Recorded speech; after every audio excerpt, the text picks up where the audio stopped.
Victoria, is everything all right? People talk, say things. Hello? Why didn't you tell me it was out of order? I suppose you think that's funny. I'm not allowed out the front door. Who says you weren't? Them.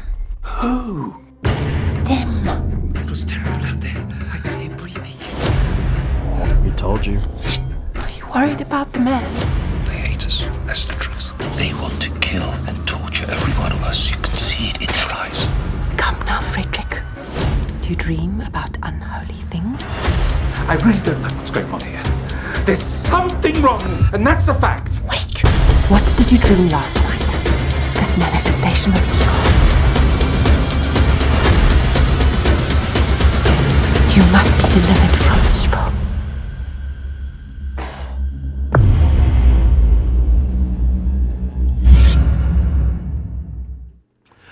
I believe you are quite aware the situation has changed since last we spoke.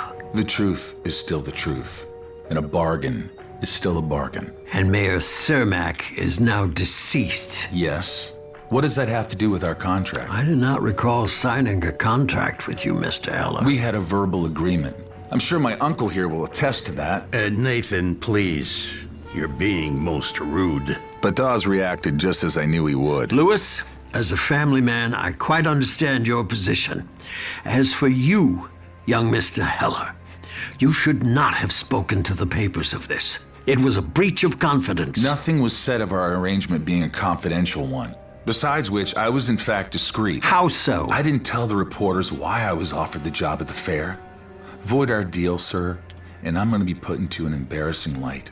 I will have to inform the press of your involvement. This reeks of blackmail, young man. It reeks of business. Our arrangement is binding in my view, and if you feel differently, I'll be noisy about it. Nathan. I'm not a big wheel like you, General, but us little wheels can get good and goddamn squeaky when we don't get our grease. My secretary will have contracts ready for you to sign this afternoon at 4.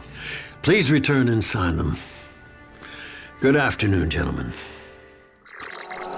Observations of Robert Burnett.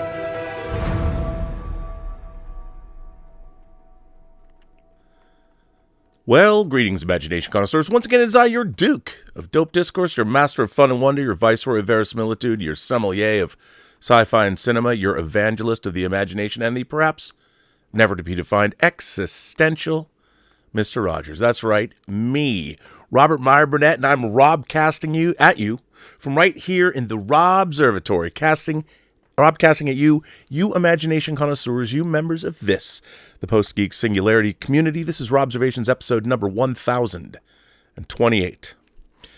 Now, before I start, first of all, let me say that White Devils is our latest production. All rights are available. We're shopping it around, looking to sell it, looking to put it somewhere. If you know anybody that might be interested in distributing the film, hey, great. And of course, True Noir, the Assassination of Anton Cermak, which I co-created, directed, edited, produced, is now available at truenoir.co. All 10 chapters are available. It's star-studded. Everybody from Anthony LaPaglia, to David Strathairn, to Katie Sackhoff, to Bill Sadler, to Michael Rosenbaum. You can get it. Very proud of it. Spent the last year of my life working on it. I couldn't be talking mad smack to you about the entertainment business if I wasn't myself working in it. Now, that said, I would like to have, if possible, a civil discussion where we are discussing implications to what just happened to the entertainment business. I'm not interested in necessarily having a knockdown, drag-out partisan fight. I just would like to delve into a situation that has arisen over the last few hours. I'm fascinated by it. I've worked in the entertainment business since 1989, and as you know, this channel is all about delving into not just being a fan of the things the entertainment business makes, but also looking into how the entertainment business itself works. That's what I've tried to do over these last 1,028 episodes, and I'd like to do it now because this is, right now, I think, a watershed moment in the entertainment business, specifically the movie business, and let's talk about it. So what do I mean? Well, at 7:18 East Coast time today, Donald Trump, President Trump, on Truth Social, put this out. The movie industry in America is dying a very fast death. Other countries are offering all sorts of incentives to draw our filmmakers and studios away from the United States. Hollywood and many other areas within the USA are being devastated. This is a concerted effort by other nations and therefore a national security threat. It is, in addition to everything else, messaging and propaganda. Therefore, I am authorizing the Department of Commerce and the United States Trade Representative to immediately begin the process of instituting a 100% tariff on any and all movies coming into our country that are produced in foreign lands. We want movies made in America again. Now, as someone who has produced a movie in a foreign country, Warner Brothers film The Hills Run Red, which came out back in 2009. We shot it in Bulgaria, in Sofia, Bulgaria. We had an international crew. It was made by Warner Brothers. We went for a few months over to Bulgaria. The principal photography on the film was done there, meaning the film was shot there, but it was brought back and all of the post-production was done right here in Los Angeles. We had an edit bay right down the street from Warner Brothers, and we did all the final mixing and those kinds of things at the studio. So one of the things that immediately struck me when I read this missive from President Trump was, what does this mean? Because let's say, for instance, the first things, I'll tell you some of the first things that were running through my mind. So if Oliver Stone was making Platoon today and Francis Ford Coppola was making Apocalypse Now, they couldn't go to the Philippines to make it? If you were going to go to, say, Paris to make a movie about a romance, or you wanted to go shoot a World War II movie in Berlin, does this mean that you can no longer do that? That was the first thing that struck me. Without that production, getting a 100% tariff against it. And when movies are shot all over the world, but finished in America, or finished in, say, Los Angeles, the footage now gets sent back electronically. And again, I don't know. Movies are frequently financed now by multiple entities around the world. Sometimes you'll see like an Abu Dhabi Film Fund finances American movies. Skydance, that's going to buy, what is in the process of hammering out the dotting the I's and crossing the T's for their acquisition of Paramount. They arrange for financing with entities all over the world. Movies are released all over the world, obviously. As a matter of fact, most of our tentpole films do better in foreign territories than they do here. For instance, and that's not always the case. Someone might bring up Sinners and say Sinners is not doing as well domestically as it is. It's doing better domestically than it is in foreign territories, which is fine. That's not unheard of and certainly not unusual. But there are a lot of questions. Unlike, say, a product that is manufactured in a facility, say in China, and it is shipped to the United States once it's completed, and it's not made here, movies are a little bit different because imagery is captured in foreign countries and finished here. Also, effects companies on large, say, tentpole films like Marvel movies, there are visual effects companies all around the world, and literally all around the world, that are being utilized by American productions for various reasons. The production of motion pictures is truly a global industry. So to say, like anything else, that productions, does this mean that we can't do anything on foreign soil for motion pictures? Not really sure what all of this means. And I'll tell you one thing. We have, for instance, I'll give you an example. The Avengers has been shooting for a week in London. A movie that's probably costs in excess of $300 or $400 million. That money has been allocated. Much of it has been spent. There are salaries that are paid. Is that production going to be taxed, or is there going to be a 100% tariff against that production because it's shooting in the UK? Or presumably, will these tariffs not take effect immediately? No one knows yet. This is, again, something President Trump tweeted out or put out on Truth Social a few hours ago. I will say this. One of the things I love about production, about film production, I'm not talking about the rest of Hollywood. I'm talking about the actual production of a movie. When you move into principal photography, one of the really interesting things about movies is movies are one of the professions where every single second costs money. And what I mean by that is during principal photography, at any rate. So let's say you have, for the sake of discussion, most days on a movie set are 12 hours. And then you have a half an hour or an hour for lunch, depending. So let's just keep it at 12 hours. And let's say your day, every day of production costs the production $100,000. So you can take that $100,000 and back it in to 12 hours. You know, there's 60 minutes in an hour. There's 60 seconds in a minute.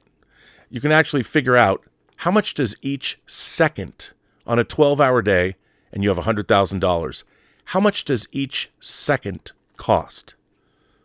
Tick, tick, tick, tick. So usually movie productions are fairly efficient. Yeah, there's a lot of standing around, and when you're on a movie set, they're pretty boring. Not a lot of people understand everything that's happening, but it's all in the service of getting your shot. What you want to do is make your day, and you have a schedule. You know how many pages, for instance, you're going to shoot. Say you're having a 4.5-page day. You have to have 4.5 pages done, and whatever you want to do, if you're the director, you want to shoot those 4.5 pages, and you want to get as much coverage as you can. You want to get the performances as good as you can. You want to get some fantastic camera work. Great. You've got 12 hours to do it. You got to finish in that 12-hour period of time. If you don't, and you go over, which means you're now going into your next day, which also has $100,000, that means, well, are you going to be able to make it up? Studios don't want to hear that. You want to make your day. That's especially when you're working for a major motion picture studio. That's all they want to hear. Did you make your day? Yes, I did. Good for you. So making movies, especially while you're in production, the people that are working on productions are usually very, very, very, very, very capable people. That's why the people that work in productions, they're almost like the military. They're like a finely tuned, finely oiled commando team that knows exactly what they're doing. And it's a multidisciplinary team. You've got all different kinds of people from all walks of life participating in the production, the day-to-day production of movies. Now, I wanted to read an article from Deadline.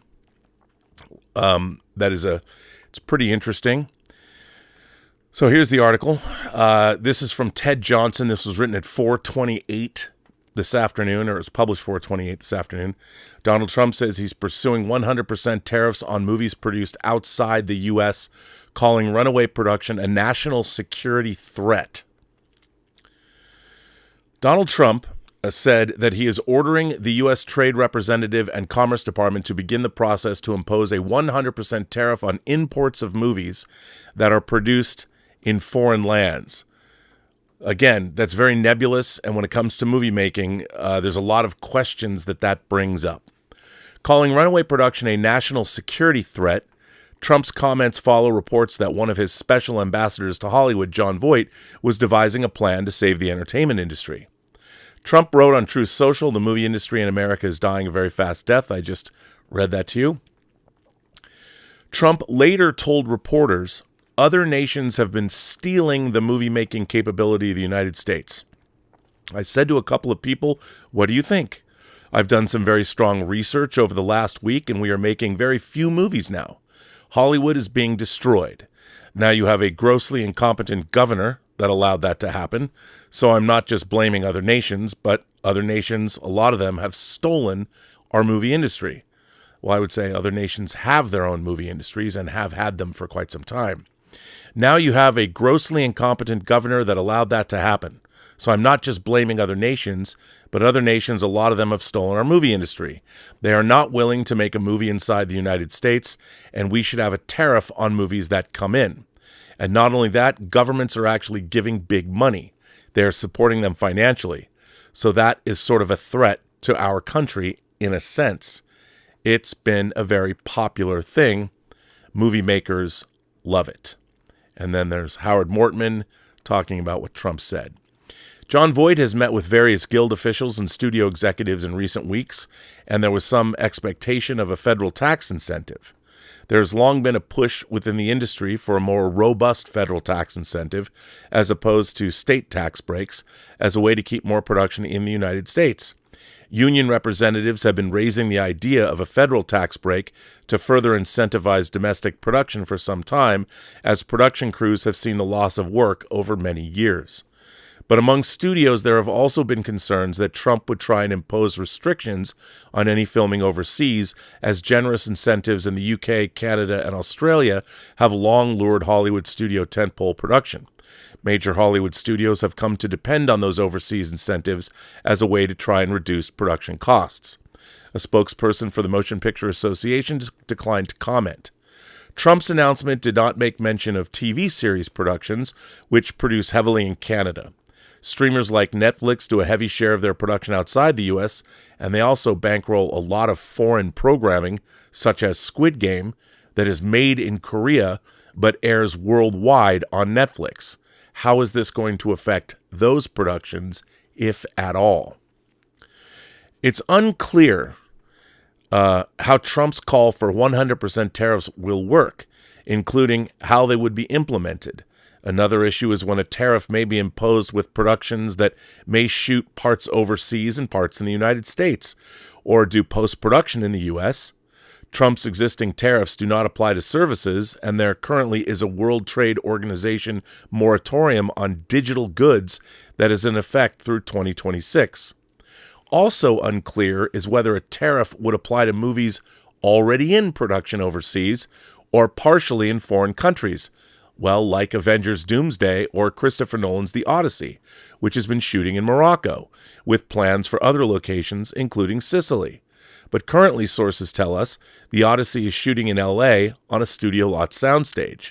Additionally, Disney and Marvel's Avengers Doomsday is filming in the UK. The legendary produced and Warner Brothers Discovery distributed Dune Messiah, the third in the franchise, is set to start filming in Hungary in September. This follows up on the 2022 shoot for the Oscar-nominated Dune Part 2, which also took place in the Viktor Orban-ruled nation. Spokespersons for the U.S. Trade Representative and Commerce Department did not immediately return a request for comment. Trump has complained about trade deficits as he has imposed tariffs on other countries, but the movie industry has been a bright spot.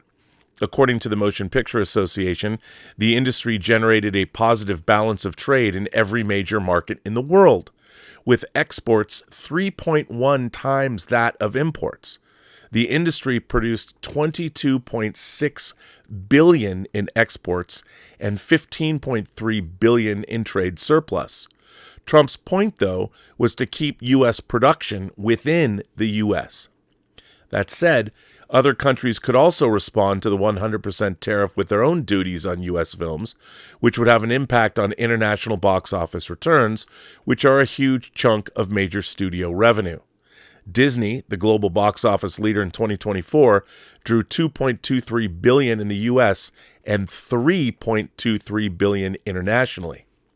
Last month, in response to Trump's 145% tariffs on goods from China, Beijing responded by vowing to reduce the number of U.S. movies imported into the country.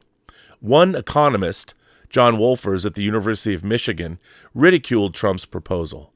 As far as I can tell, the rationale for Trump's deranged new tariffs on movies is that he has learned that folks in other countries compete for business, and he doesn't like it, Wolfers wrote on X. Wait until he hears about every single other sector in the economy. So again, as this article pointed out, films are one of the great exports from this country, and the world loves American movies. And these tariffs could seriously curtail what is a relatively healthy industry in terms of, well, it is making money.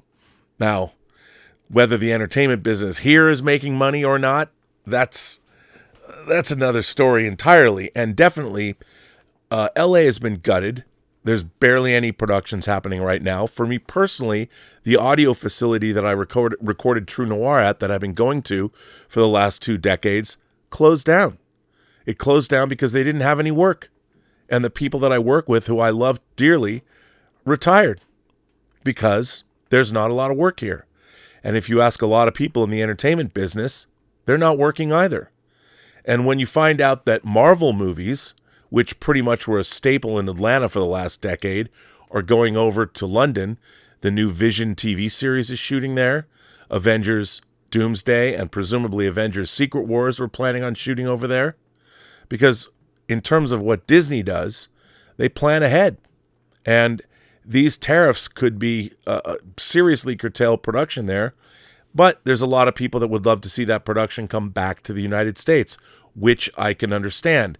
The problem is, again, it's really tough because the Americans have a very high standard of living, and people, for the most part, get paid very high wages. Goes further.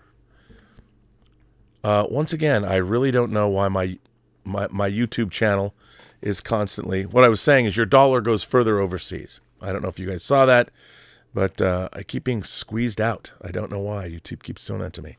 But the thing is, tomorrow at boardrooms and studios and agencies across and financiers across the world are going to wonder and ask themselves, what does this mean? And the productions such as The Odyssey, such as Avengers Doomsday, such as the new Star Wars film, Starfighter, that is in active pre-production, what does that mean?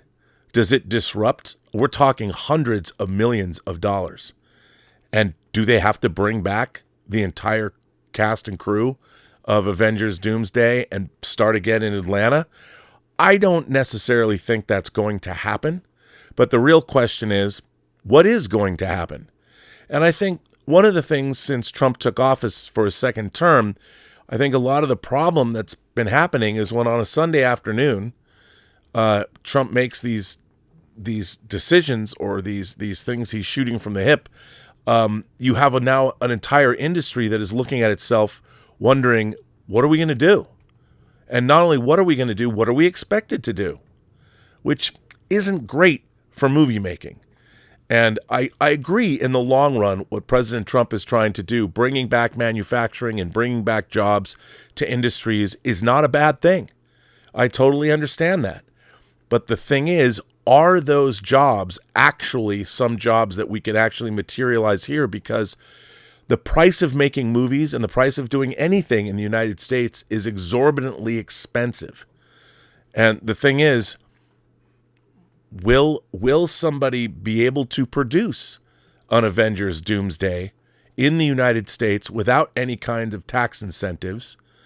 Or will those movies go away? And what if you can you now only make movies that are set in the United States? If you want to go make a Dune movie where you really need to go to Jordan or where the hell you're going to go to shoot those giant dunes, there's landscapes that are only found certain places in the world. And it would be a shame to suddenly be curtailed by our own government from going over and, well, you know what I'm going to say, creating that verisimilitude. And what does that mean for foreign films? And like this article brought up, I mean, Netflix has shows on from all over the world. India, Germany, France, the Latin American countries, all throughout Asia. What does that mean for productions? This is an American company that's bankrolling foreign countries are making shows in their own land. Does that mean Netflix can't produce Korean content anymore? Netflix is a global company. They have subscribers all around the world. Are you going to tell that global company they can no longer do that? That Netflix can no longer service the very countries that it's in and making things? Like for one, I want to be able to see content made in foreign countries. I have been doing that my entire life. I just did a story today about how Shout Factory is finally putting out both on physical media and digitally Golden Princess, the Hong Kong film company Golden Princess, that has movies like Sweethearts, Peking Opera Blues, and John Woo's A Better Tomorrow, and Hard Boiled and The Killer, or Ringo Lam's City on Fire. These are classic Hong Kong films that are finally getting 4K US distribution after a long time of not being available here. And this is an American company that's going to be distributing foreign films to American consumers. Is the Trump administration going to now say that I can't get Hard Boiled in 4K, even though I've been buying it from American companies all the way back to when the Criterion Collection put out Hard Boiled and The Killer in beautiful Laserdisc editions that, by the way, I still have right over there? What does that mean? I mean, does this mean that if a film is made in a foreign country, there's going to be tariffs on those movies coming in? I mean, if I want to buy, I don't know, if Second Sight gets around to putting out what we all want them to put out, Martyrs on disc, am I going to have to pay a tariff on buying a British film on physical media? And this is the kind of thing where what I dislike about this is it doesn't affect me immediately, but when you make a movie in the United States, you also want to sell it to Europe. So are we allowed, is that something that's also going to be tariffed? I mean, remember, movies now are an art form that's being distributed the world over. So I guess if we make them here, it's going to be okay. I don't know the answers to this. It's incredibly disruptive. I think people are going to have many, many questions. The studios, maybe they'll get special dispensation if you already have a film in production and you've already, I mean, I don't even know how much The Odyssey cost. I don't know how much Marvel spent building sets or something for Avengers Doomsday. I can't even imagine how much that movie costs in terms of its cast budget. But it's this kind of thing that has been, I think, disruptive for the new administration, because I think there were whispers, they knew something like this was coming, but on a Sunday afternoon, having a bombshell dropped when in England, people are supposed to start work very, very soon. What are we, 8 hours ahead or something? So, it's 4 a.m. People are going to be on set at Avengers Doomsday, the set there in 3 or 4 hours. Well, what are they going to do? Can they keep shooting? Does anyone know? Will there be anybody to call tomorrow to find out? Hell, is there anybody to call now? I mean, do they have to pull the plug? I have no idea. I really don't. And it's pretty much above my pay grade.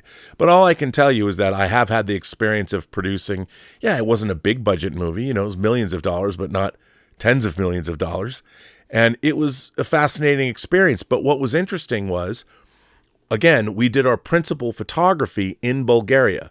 We almost shot it in South Africa. The choices were either going to go to South Africa or we were going to go to Bulgaria.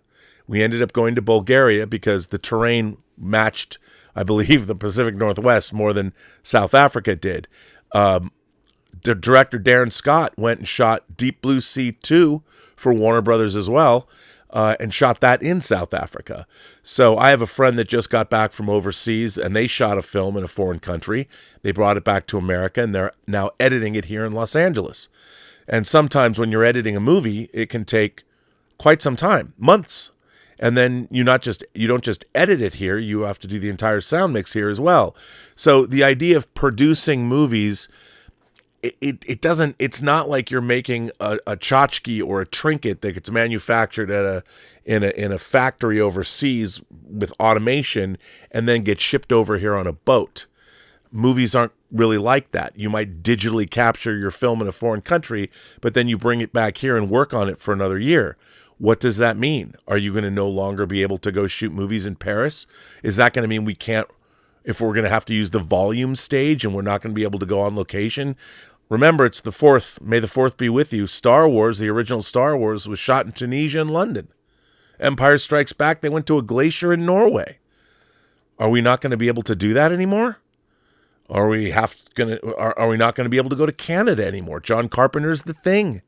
You know, they needed to shoot that. They had to have an exterior of an Arctic base. Are you not going to be able to go there?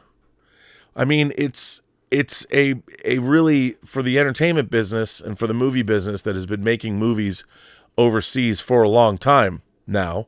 It's not like it's the 40s where most things were shot on sound stages or shot in and around Los Angeles. Frankly, Los Angeles has priced itself out of being competitive.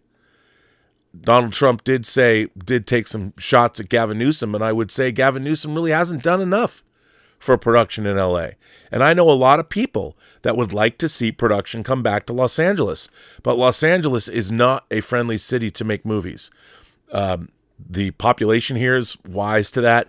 Everybody's got their hands out. Everybody wants there's permitting fees. There's fees for everything. Everybody will soak you in this city if they know you're making a movie. And if people want to bring that industry back to Los Angeles, that shit has to end. And maybe if this action by the Trump administration or whatever Trump is going to do, President Trump's going to do, in certain quarters, I will say it could be beneficial, at least here in Los Angeles. I mean, and I think that's what we need is we need a nuanced discussion around these issues rather than look up and say the sky is falling. We need to be able to have real, honest, open conversations about what's really going on here. And for a long time, people look the other way or pretend things are, it's going to be fine. Well, after the strikes and after COVID, it wasn't fine. And Los Angeles is really hurting. So in my mind, there is a real benefit to bringing production back here, but it has to be incentivized. There's got to be a reason to make it attractive once again to shoot in Los Angeles. I would love to see that happen. I don't forgive Paramount for putting Star Trek up in Canada. Star Trek always shot on the Paramount lot until it didn't. And, since 2017, Strange New Worlds, Discovery, they've all been, the new Starfleet Academy series has all shot up in Canada. Now, I understand that they save money and they've got their Canadian cast and Canadian team. I get that, but why isn't that being shot on the Paramount lot? With the rich history of Star Trek going all the way back to when they shot the pilot in 1965, or the rejected pilot. But I'd like to see that happen. I think a lot of people here would like to see that happen because the entertainment business here in Los Angeles has been decimated. So these are very interesting questions, and I don't know any of the answers. I find it interesting that the Trump administration and President Trump himself has taken such an interest in this business. I just hope that there's people in the administration that take a good, long, hard look at the entertainment industry and they talk to the people that know what they're doing. And there's less people in the motion picture business that know what they're doing, I think, than ever before. You need to talk to people that are well aware of production. I don't think talking to Ted Sarandos about Netflix and asking him about the kind of production that Avengers Doomsday is in the middle of doing is something that would be interesting. But maybe if you want to talk about producing TV shows all around the world, he would be somebody to talk to. You need to start talking to the people that actually make movies and find out. And I'm not talking about agents and I'm not talking about producers in name only. I think you should get a conclave together of some great line producers and some great, boots on the ground people that have made movies in foreign countries. There's a lot of great people out there. And, I hope they get those people together and do it damn quickly because the entertainment business has been thrown into a tizzy this afternoon. And it's going to be interesting to see what the fallout is. Again, I hope that they take a long, hard, good look at this and it doesn't become something that is yet another notch on a belt of stuff. And everyone in our business is now running around going, well, what the hell are we supposed to do? So, again, I think this is when people are very critical of the new administration, it's because of shit like this, and rightfully so. Rightfully so. Now you have another industry looking at themselves going, well, what are we going to do? What can we do? In 3 or 4 hours, when the cast returns and the crew returns to a giant production like Avengers Doomsday, they're all going to ask themselves, do we have to shut down? Do we have to go back to Atlanta? Can they even do their work? Do you have actors who are going to be wondering what the fuck's going on? That is not the way to make a movie. You need people on your sets frosty. You need them to be at the top of their game. They should not have to worry about whether or not they're going to be leaving where they're at right now. It's not a good way to make. It's not a good way to make movies, and it's not a good way to run any business, much less the movie business. Joe Panora sends in a super chat and says, "Random thought. He uses tariffs and threats of tariffs to wheel and deal. Could this inspire the creation of more volumes? Could digital sets like that eventually reduce costs and boost production?" Well, here's the thing. The volume, what Joe is talking about, volume stages are the LED panels that they've been using a lot to make shows. They've been using it in Game of Thrones. They use it in Star Wars, of course. The thing about the volume stages is theoretically you can bring costs down, but there's only so many things you can do with the volume. And what the volume does is it makes you basically have to do your post-production first. Because in order to shoot in front of a volume, you have to have the images that go up on the volume panels. So if you're on Tatooine, you have to have your backgrounds already figured out. You have to do a lot of more pre-production in order to do that. But what that's going to do is, I mean, are we going to go back to making movies like they looked like in the 40s when everything was shot on the stage? And I'm not convinced shooting on volumes, you have to really know how to do it. And some people are really good at it. Like I think the House of the Dragon folks really know how to use the volume pretty well. And there are people that use it as a crutch that don't know how to use it very well. I don't want to see a world where you can't go on location. Mission Impossible, The Final Reckoning. One of the whole points of that franchise is to take you globetrotting. It's an American movie. The James Bond movies are now owned by an American company. They're owned by Amazon. Would you want to see a James Bond movie that can't go globetrotting? What does that mean? Who would want to watch that? Part of the appeal of the James Bond films has always been to take you around the globe. We're going to go to the Casino Royale in Montenegro. And if you can't do that, we'll see. Who knows? Rebel Sky says, "Hey Rob, sure hope all is well. I have a short cyber what style story for your anthology I'm working on, sharing a character based that you'll love." Well, that's great. What Rebel Sky is talking about is I'm getting ready to launch my short story competition, which we sort of started years ago, but it was kind of a soft launch. We didn't do it for real. I'm wanting to publish a anthology called The Imagination Connoisseurs, and it's going to be I've always wanted to edit an anthology. I love anthologies, and the Imagination Connoisseurs. It'll be a story about what is it. I mean, you can write whatever story you want, 10,000 words or less. What is an imagination connoisseur? What does it mean to be an imagination connoisseur? How do you become an imagination connoisseur? Write a story that would appeal to imagination connoisseurs. Any of those things. That's what I'm going to do. So I'm looking forward to that. Kevin Rubio, my friend Kevin, says, "It's a lot to digest. All I know is that people are on phones tonight." 100%. The problem is I don't think anyone has really any answers because I don't think it was thought through. I think President Trump, as he is wont to do, has good intentions. Like I think he really does want to see manufacturing come back and he wants people working in this country. But, saying things like that off the cuff maybe is not always the best way to inspire. You can't put many people at ease doing that. So Coach sipping Jamba Juice out of a straw says they have dunes in California. They have glaciers in Alaska. The U.S. is the most diverse in terms of land. I think all of that can be shot in the U.S. Well, that's easy to say, but, you have to have ways to go to places and get there. And there's a lot of places that are not that accessible. whereas in other countries, things are more accessible. But you're not wrong. I mean, look, they've shot Return of the Jedi. You know, they went to the dunes in Arizona. They went to Yuma, Arizona to do it. And, yeah, they had dunes there. They certainly can. But you can't shoot. I mean, if you're going to shoot Paris, wouldn't you want to go to Paris? If you're making a Mission Impossible movie and someone's going to do a Halo jump into a foreign city, wouldn't you want to be able to go there? I mean, I think it would be incredibly bizarre to make the entertainment business return to the way it was in the 1940s when we're all shooting on studio backdrops or back lots and doubling everything up in Los Angeles when you can go to a foreign country.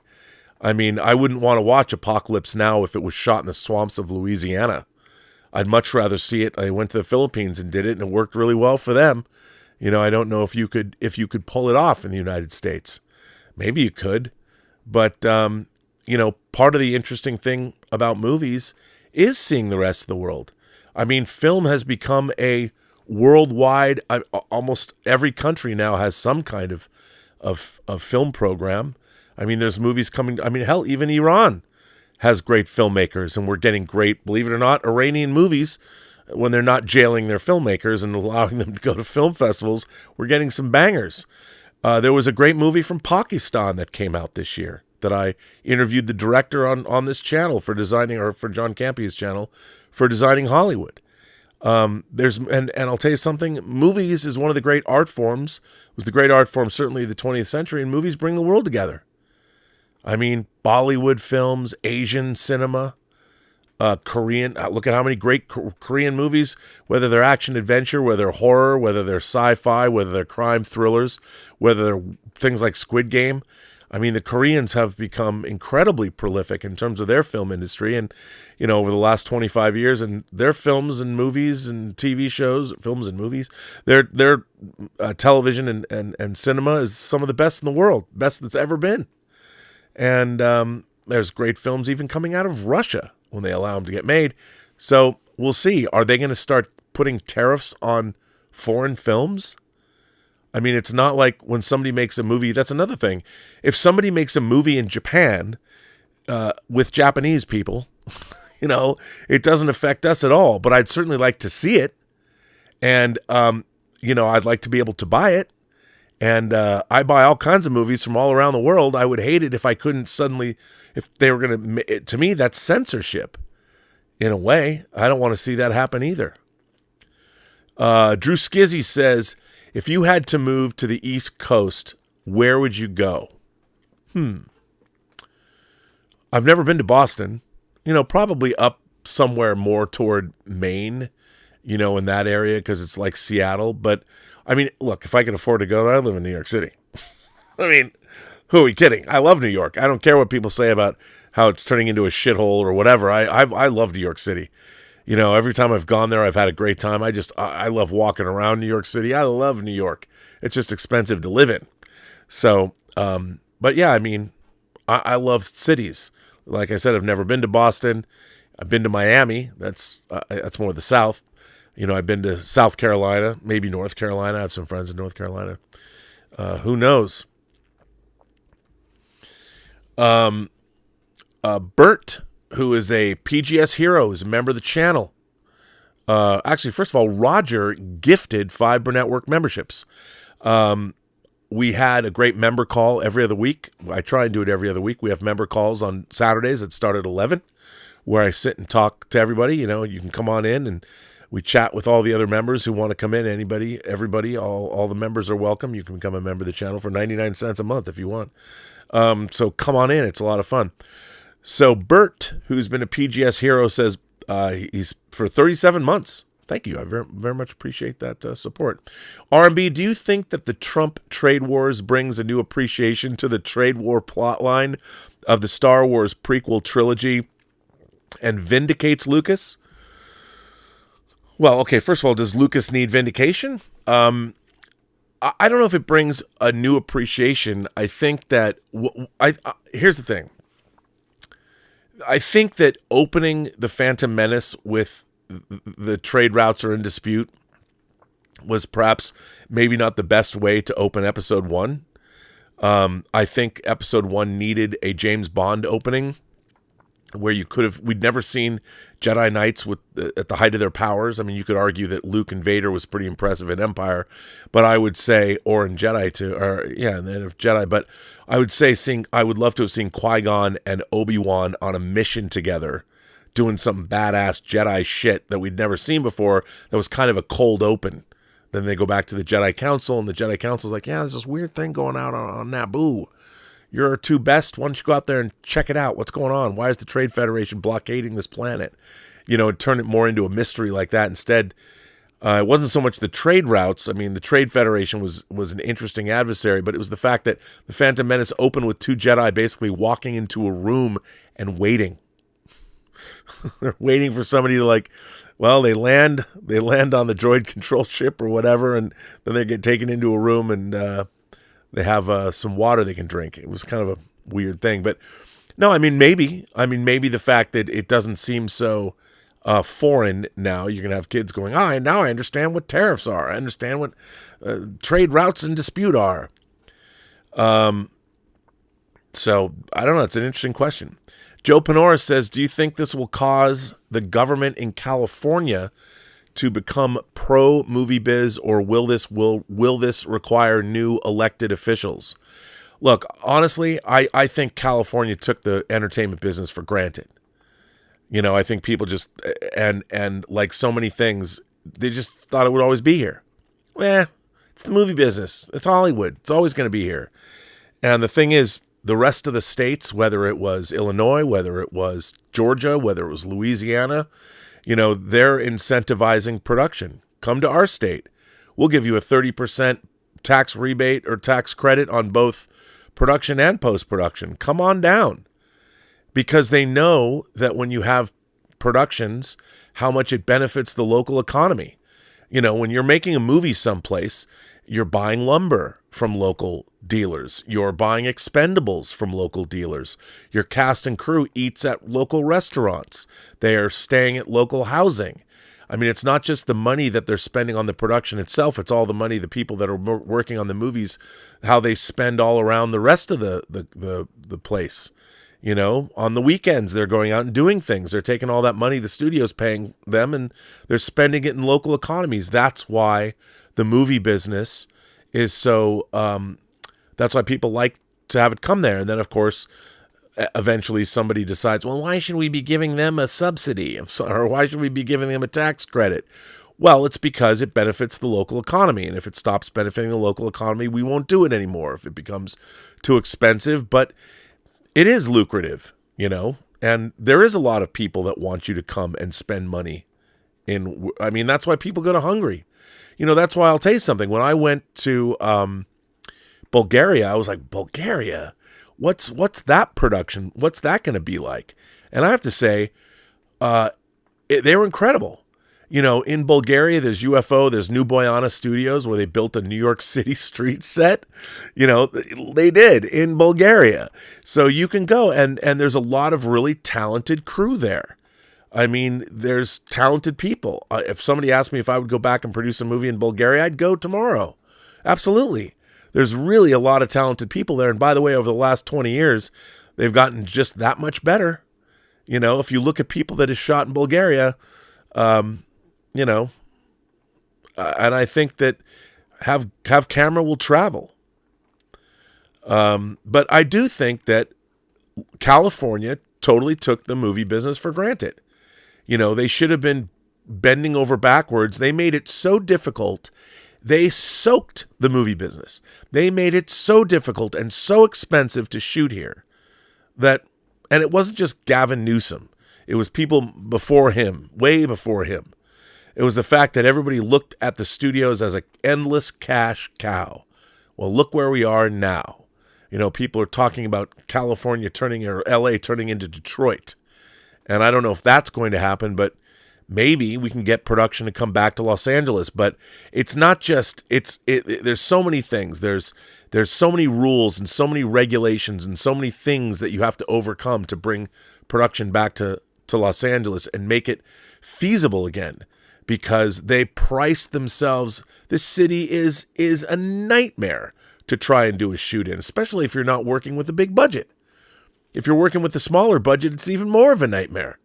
I mean, hell, you're spending half your budget before you even roll or start digitally capturing anything, and that's not right. How do you incentivize smaller budget productions? How do you incentivize indie filmmakers? And you end up competing for tax credits with the studios who end up getting them all anyway, because they want those big production dollars. And I agree with that, but they should also incentivize independent films as well. You shouldn't be competing for the same dollars. I mean, but what do I know? It's above my pay grade, but I would certainly like to see Los Angeles become a much more viable hub for production once again. It was when I first moved here. I mean, shit, man. New Line Cinema, New Line alone. When I was working on Texas Chainsaw Massacre 3, you had C.J. Strawn and Mick Strawn, brother and sister. They would swap out. They would go from Nightmare on Elm Street to Leatherface to The Hidden and I mean, they were making tons. New Line was killing it back then. And all of that kind of went away. Hoop Baby 07 says, not on topic, but a movie like Final Destination relies on death scenes. Are they making a marketing mistake by showing every death? Peace and Trail. I don't know. I don't think so. They showed us at CinemaCon, they showed us one bravura death scene. It was about a 10-minute sequence, and it involved an MRI machine. It involved vending machines and an MRI machine. And I have to tell you, it's been I guess in the Terrifier movies, but it's been a long time since I've seen a jaded bunch of movie exhibitors clap uproariously at people's deaths. And it was worth it. By the way, don't sleep on Final Destination. I think it's it's going to be a banger. Everything I've heard about it. I was saying this earlier today. Perry Nemiroff saw it. It's one of her favorite franchises, and she was saying it was great. And I can tell you, after seeing that one death, it was worth it. I would go and see that entire movie just to see that death again with a crowd, paying audience. I think I will, as a matter of fact. And I've heard that they were saying that that's barely scratches the surface. So, yeah, I think, hey, man, another banger for Warner Brothers. Warner Brothers is just setting them up and knocking them down. I mean, I love seeing Sinners blowing past 200 million, making more money foreign. Minecraft is gonna pass $1 billion, and then they have Final Destination Bloodlines opening. You go, Pam Abdi. You go, Mike DeLuca. Mike DeLuca, who, by the way, was an executive at New Line when I was working on Leatherface. I met him, had a conversation about James Bond films in the production office at like 3 a.m. So you go, Mike DeLuca. You go, Pam Abdi. It was looking pretty dim a couple months ago, but look at how fortune favors the bold. Yes. John from New York says, Rob, I just saw this report, and my initial thoughts are that the studios are going to fight this tariff, and it might cause litigation from the studios versus the administration.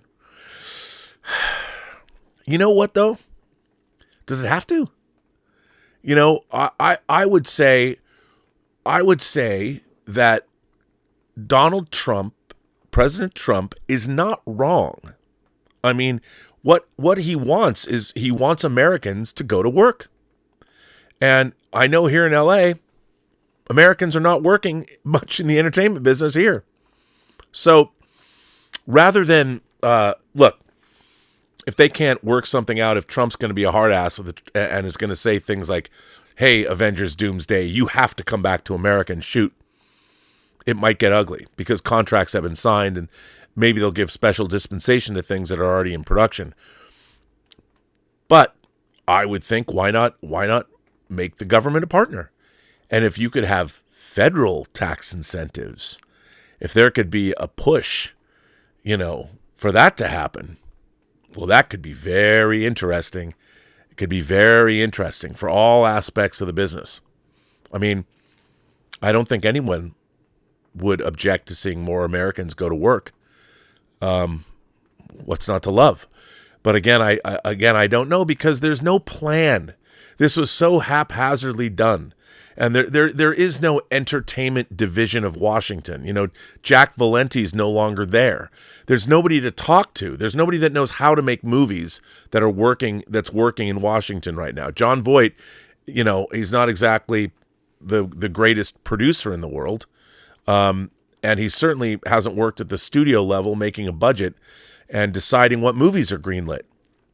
That was very fun. I met a senior president at Paramount at CinemaCon, and I'd never spoken to somebody who was literally in charge of the final green light at a studio. And he's an incredibly smart guy, and it was really interesting speaking to him. And I was learning about things that I had no knowledge of at a level that I've never been involved in.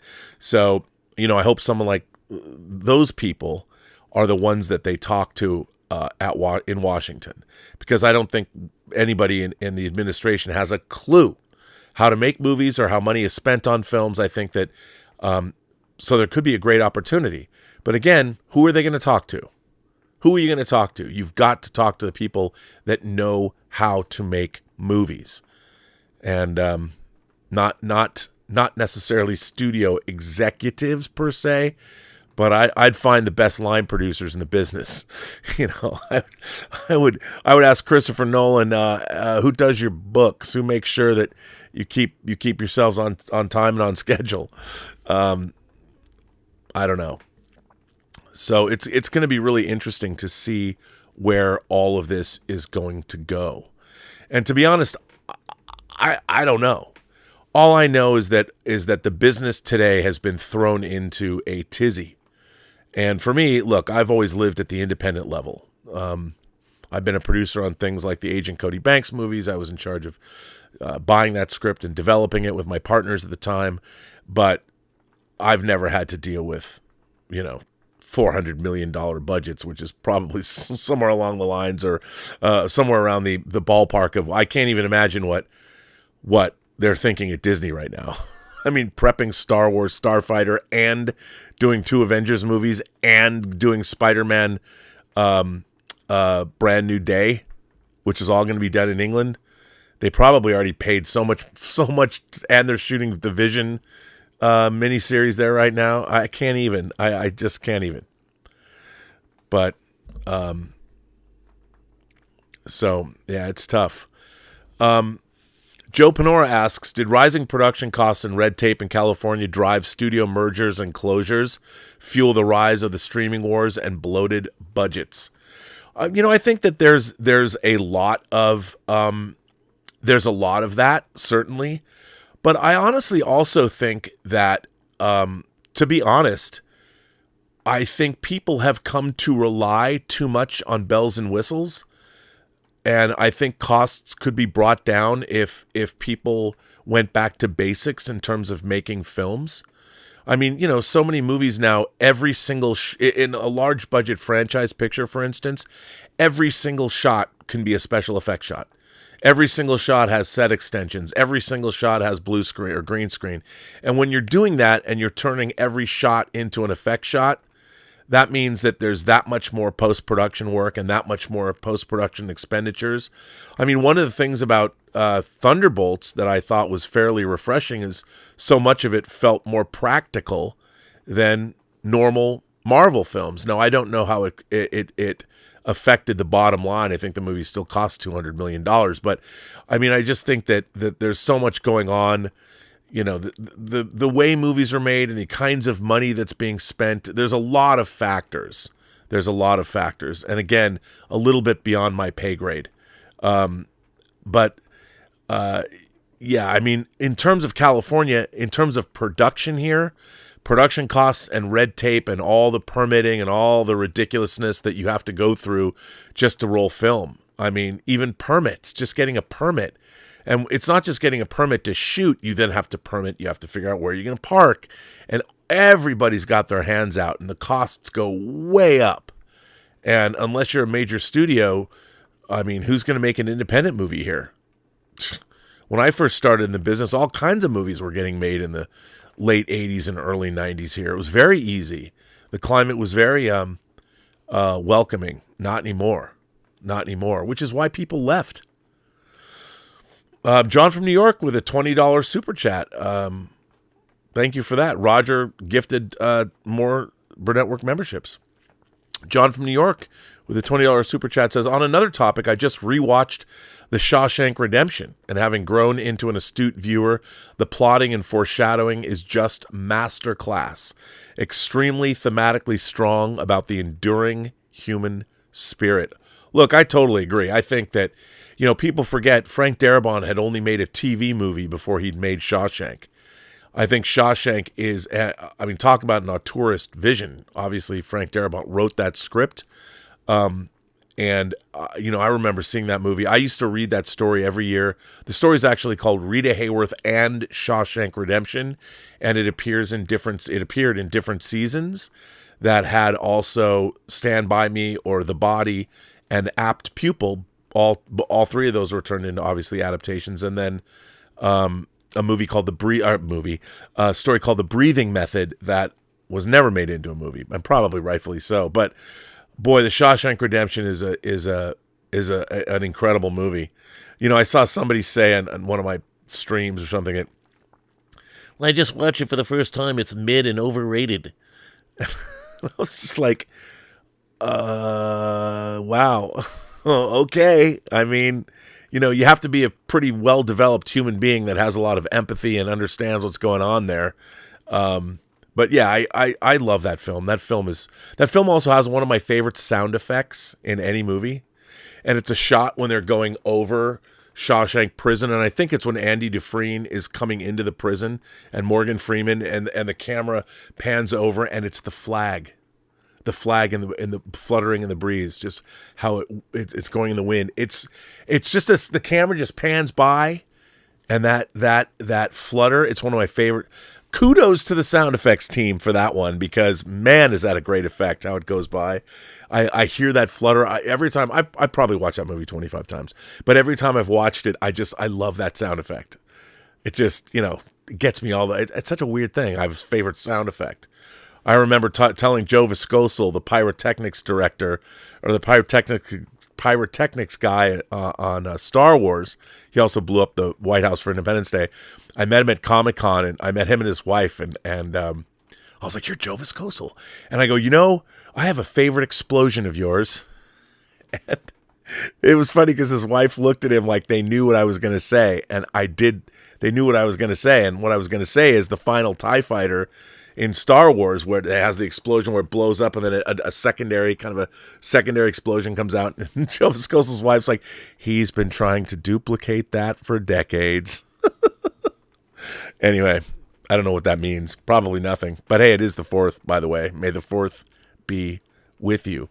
But no, look, again, the idea of bringing more work back to California and more work back to the United States is actually, I think, a very good thing.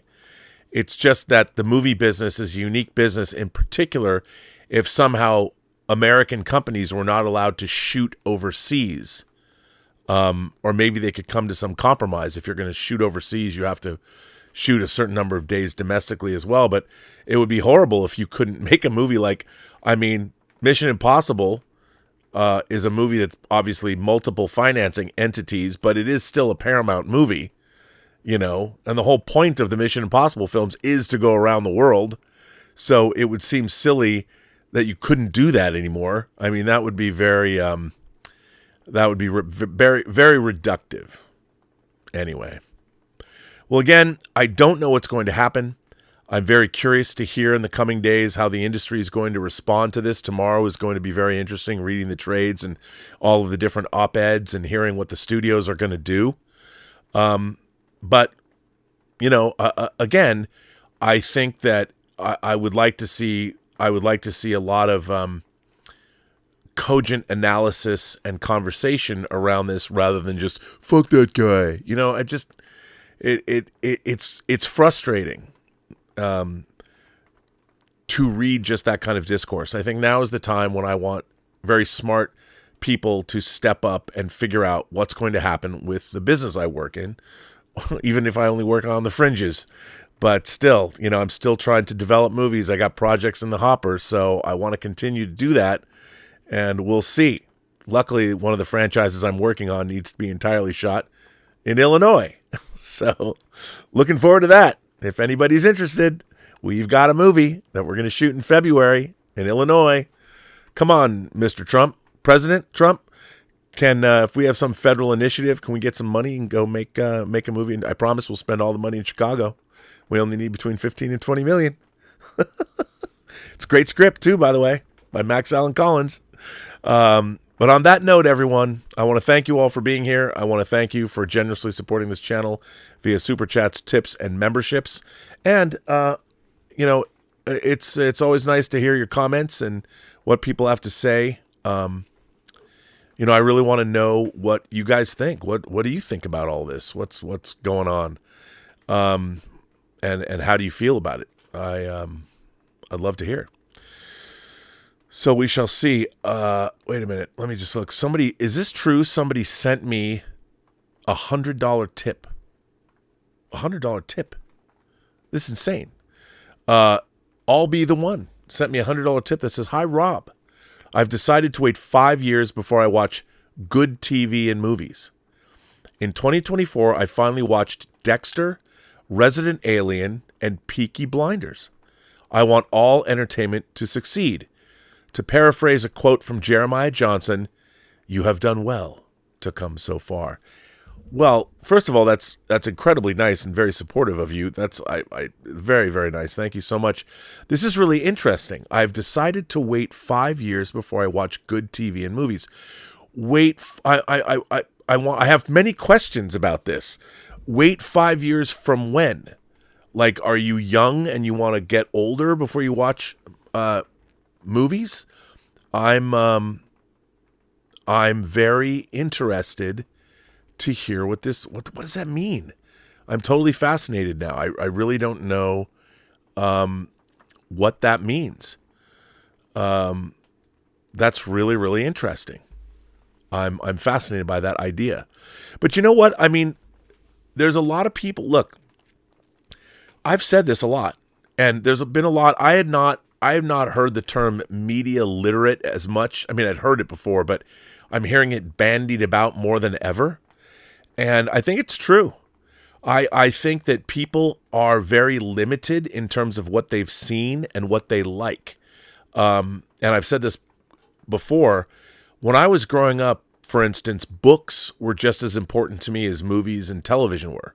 I was a voracious reader, and because there was so many great stories to be had, especially, growing up and starting to really read, getting books from the science fiction book club in the late 70s and early 80s. If you were a genre fan or you were a horror fan, you loved your fantasy, you loved I love really extreme horror, like some of the British writers like early James Herbert and Graham Masterton and stuff, man. I read some very inappropriate science fiction and horror when I was a kid, but it was just as much fun to read those books as it was to go see movies and see television. Of course, there's a lot less good genre TV, and great genre movies in the wake of Star Wars was terrific. So it all fed into each other. Comics too, but I don't think you can become a really great consumer of storytelling unless you read. And I see that there's a component. I see the way people talk about things, and I'm like, man, you guys need some more literary experience before you opine further about storytelling. But maybe that's just me because I'm old. But no, I really do think that it's interesting. I don't know if that's what you mean by you're waiting 5 years to see good things, or are you waiting 5 years after it's come out to then go back and watch it, which I also find that to be really interesting, because it's like movies. You wait, like if you were going to wait and watch movies that history has deemed worthy. I think that's an interesting thing. I'd like to hear more about that. Tell me more about that. I'd like to know if you can explain more. You don't have to send me another very generous tip, but if you put in the comments section, I'd love to know more about this journey that you are on. And what does that mean? I think that's really, really interesting. I want to know more about it. Rogers sent me $100. You just sent me $100. Roger, That's very nice. Thank you. John from New York. Oh, I got that one. Darth Plato says, "Don't skip chats, Rob." No, I'm trying not to. These are very Roger. Thank you for that. If you want to say something, I just send it to me if you have a question or something. Maybe a lot of people send super chats and they forget to write questions. So let me make sure. I think I've got everybody. I think I've got everyone. I haven't missed anyone. Yeah, I think I'm all caught up. I think I've got everybody. Yeah, I've got everybody. Cyan Higiri has been a member for 30 months. Well, listen, guys, I will get off now. I have not yet watched tonight's episode of The Last of Us, which I'm going to go watch. I've been enjoying season 2 a great deal. And, yeah, see what else is on. But I want to cover this story as it develops. And please put your comments down in the comments section. Tell me what you think about all this. What do you think the government's strategy might be? How do you feel? Do you live in a state that has production incentives for Hollywood to come make movies in your state? I'd love to hear from you. Again, I don't think that this is necessarily a partisan issue as much as it is an issue of industry and business. And the entertainment business, again, like so many other businesses, can use the shakeup. So what do you guys think? And how do you think it's going to shake out or shake up? Or what? I don't know. I'll be very curious to see what happens and what is going to happen. So I want to thank everybody for being here on this May the 4th be with you. I'm gonna do more often. I will be doing more observations. But when there's more to talk about, like this entertainment news, I'm sure we're going to be talking about it on Versus tomorrow and on the John Campea show. It's going to be really interesting to see where it goes. And by the way, I did use AI to make a picture of Donald Trump as Dr. Doom. I freely admit it. I used AI. I actually thought it was pretty cool, the picture. And I did use Grok. I did go to Twitter or X and use Grok. And that's the picture it gave to me. So yes, I did in fact. I should have said that up front, but I used AI to create that picture. I hope nobody took it as being disrespectful. So, and on that note, remember, every person you meet has a story to tell that you have yet to hear. And all you have to do is listen. And with that, again, if one more shameless plug I can give you, my audio drama, True Noir, The Assassination of Anton Cermak, written by Mystery Writers of America Grandmaster Max Allan Collins, based on his Nathan Heller novel True Detective, the first in the series, is now available at truenoir.co. It's 10 episodes. It's 4.5 hours long, and it does star people like Katie Sackhoff, Michael Rosenbaum, David Strathairn, Anthony LaPaglia, Barry Bostwick, Bill Sadler, Bill Smitrovich, who I adore. I adore the whole cast. Check it out. I think you'll really like it. It truly is a fully immersive audio drama. It's like cinema, but you can't see it. I'm very proud of it. I spent the last year of my life working on it. So check it out. And if you like it, I'd love to hear back from you. And so on that note, I will say have a good night. And I'll see you tomorrow on the John Campea show at 11 Pacific a.m. time. And I will be on Versus on the Film Threat channel at 1. Have a good evening. And may the 4th be with you.